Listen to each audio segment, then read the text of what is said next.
अभी तक आपने कहानी में पढ़ा, अब उससे आगे हम शुरू करते हैं। दिव्या देवू को याद करके परेशान हो रही थी। रह रह कर बस उसे यही याद आ रहा था, आखिर क्यों देवू ने नहीं रोका हमारी शादी को, क्यों उसने सब कुछ अपनी आंखों के आगे हो जाने दिया। हजार सवाल दिव्या के मन में थे, पर जब उसने अपनी देवू के साथ लास्ट वाली मुलाकात याद की तो उसकी आंखें बरबसी बरस उठी। दिव्या, ये सब तुम्हारी वजह से ही हुआ है। तुमने अपने पापा से सच छुपाया, तुमने उन्हें नहीं बताया। तुम चाहती तो सच बता सकती थी, पर नहीं, तुम्हें मुझसे प्यार था ही नहीं। तूने तो बस मेरी दोस्ती को दोस्ती ही समझा। आज तुम्हारी वजह से हमारी शादी नहीं हो रही, तुम्हारी वजह से ही हम आज दोनों की राहें अलग हो रही हैं, तुम्हारी वजह से हम दोनों की शादी अलग अलग हो रही है। तुम जिम्मेदार हो इन सब की। देव ने इसे हजार इल्जाम दिव्या के ऊपर लगाते हुए वहां से जाने लगा। दिव्या देवू को रोककर उसे सब बताना चाहती थी, पर इससे पहले कि वो सब क्लियर करे, देवू सारा इल्जाम दिव्या पर डालकर उसका हाथ झटक कर चला गया।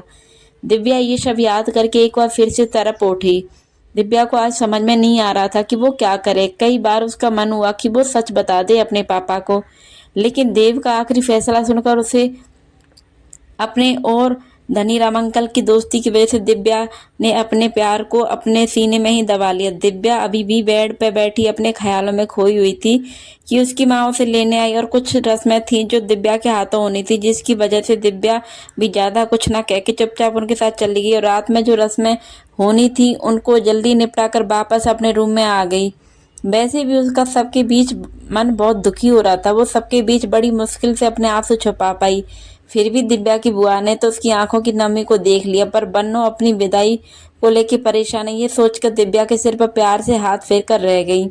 दिव्या वापस अपने रूम में आ गई और नीचे जो हंसी मजाक उसकी चाची और रिश्ते की भाभियां कर रही थी उनको याद करके तो उसका रोना ही शुरू हो गया। उसकी शोभना भाभी जो बुआ की बहू थी, वो दिव्या के हाथों में हल्दी लगाते लगाते मजाक कर रही थी।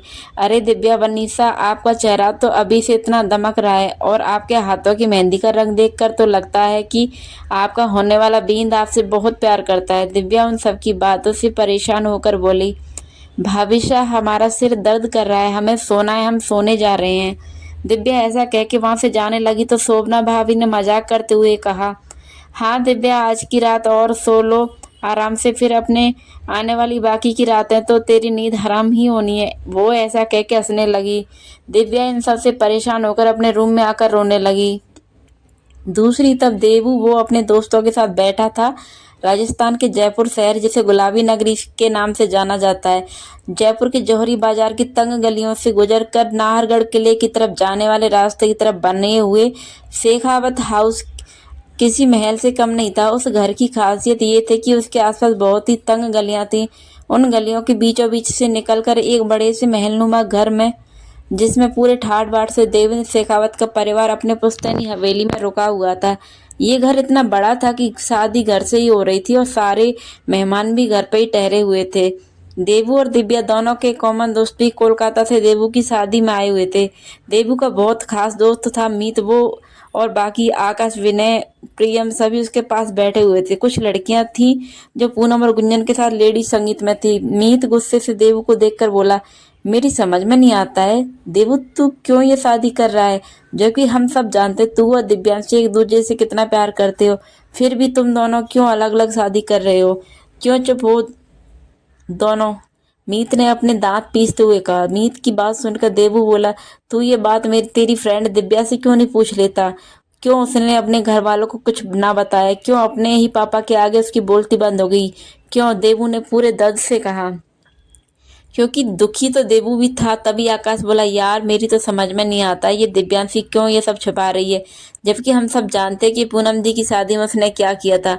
पूनम की शादी का नाम आते ही देवू उस टाइम को याद करने लग गया था। उस दिन पूनम की हल्दी की रस्म थी। दिव्या ने येलो कलर का लहंगा पहना हुआ था, बहुत ही लाइट वेट।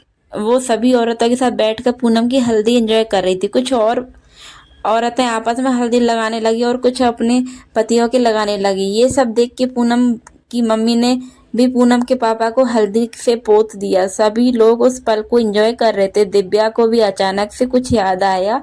वो हल्दी के थाल में से कुछ हल्दी अपने हाथों में लेके आई और उसके पीछे गुंजन भी आई। इससे पहले कि गुंजन दिव्या को हल्दी लगा पाती, अपने हाथों को छिपाते हुए देवू के रूम की तरफ जाने लगी तो गुंजन मुस्कुराकर पीछे चली गई। वो चुपचाप जाकर देवू के रूम को कोहनी से नॉक करने लगी और जैसे ही देवू ने गेट खोला, दिव्या ने ना आप देखा ना ताब। उसने अपनी शर्म छिपाते हुए बिना देवू की आंखों में देखे देवू के गालों पर हल्दी लगा दी और पूरे फेस पर हल्दी लगाई। इससे पहले कि देवू ने उसकी नाजुक सी कलाइयों को अपने हाथों से पकड़ लिया और उसे रूम के अंदर लाते हुए अपने पैर से गेट बंद कर दिया और दिव्या को रूम के अंदर बैठे उन दोनों के कॉमन दोस्तों के आगे उसके हल्दी वाले हाथों को कर दिया। देवू उससे पहले कुछ कह पाता, उसके दोस्त बोले, ओए दिव्या, तू कब से इतनी शरारत करने लगी? और ये बेचारा देवू अपनी शक्ल बचाने के चक्कर में तो गेट बंद करके बैठा था, पर तुझे देखकर गेट खोल दिया। वो क्या है ना, तुझसे ऐसी उम्मीद नहीं थी, पर देखो बेचारे देवू को सबसे अपनी शक्ल बचा ली। पर इतने में आकाश देवू की तरफ आंख मारते हुए बोला, बेचारा अपने दिल के हाथों ही बिगाड़ दिया गया, और ऐसा कह के हंसने लगे। आकाश के बाद मीत बोला, वेल डन होने वाली भाभी जी, सही किया आपने।